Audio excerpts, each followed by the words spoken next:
Bonjour, connaissez-vous Tinkercad? C'est un logiciel qui permet de faire de la conception 3D, de réaliser des circuits électroniques et aussi du code block.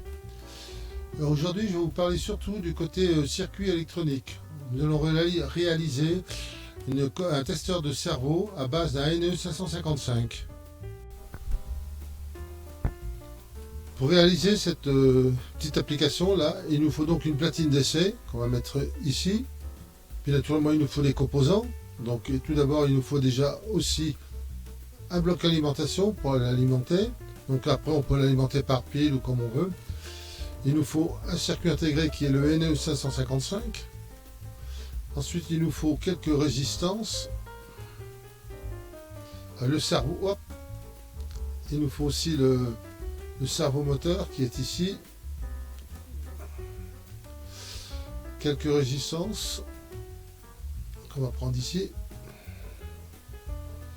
On va prendre deux, il nous en faudrait deux. Ensuite, il nous faudra un potentiomètre également. Il nous faudra deux boutons poussoirs.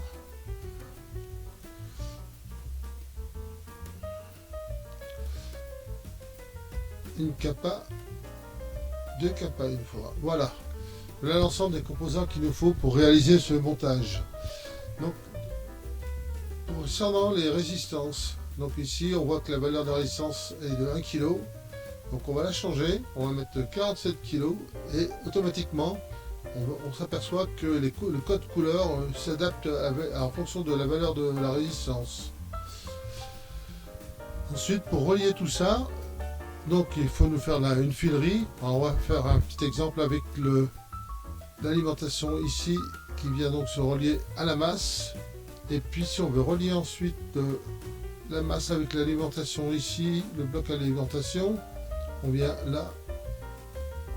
Voilà, et ensuite on peut s'amuser à ajuster. Voilà, donc je ne vais pas vous faire tout le montage de l'explication. On va la retrouver toute faite dans un fichier à côté. Je vous rejoins sur le fichier complètement terminé. Bien, nous voici donc sur le circuit terminé.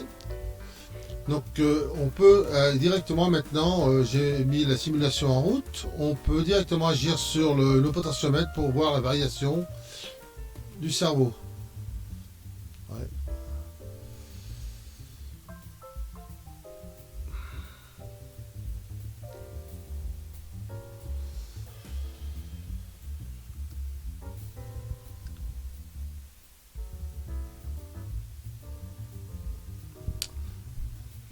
Voilà, on va l'arrêter. Je vais revenir. Voilà un petit peu ce logiciel, ce que l'on peut faire avec. Disons qu'il y a des tas d'autres possibilités.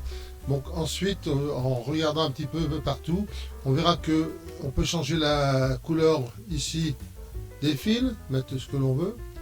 Ensuite, nous avons ce bouton là qui permet de faire pivoter la pièce, de la tourner dans le sens qu'on veut pour la présenter.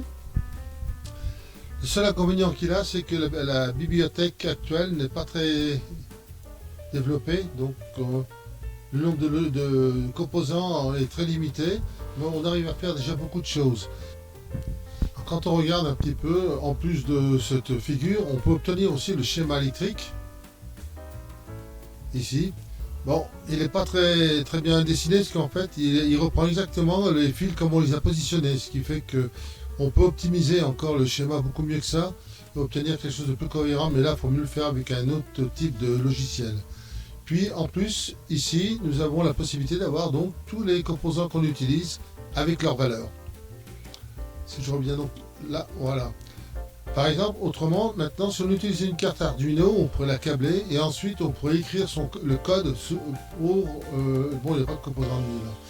Mais dans une prochaine vidéo, je vous ferai un montage avec... l'Arduino et la programmation en mode code block. Voilà, en espérant que cette petite vidéo vous apporte un plus et je vous souhaite de bons montages.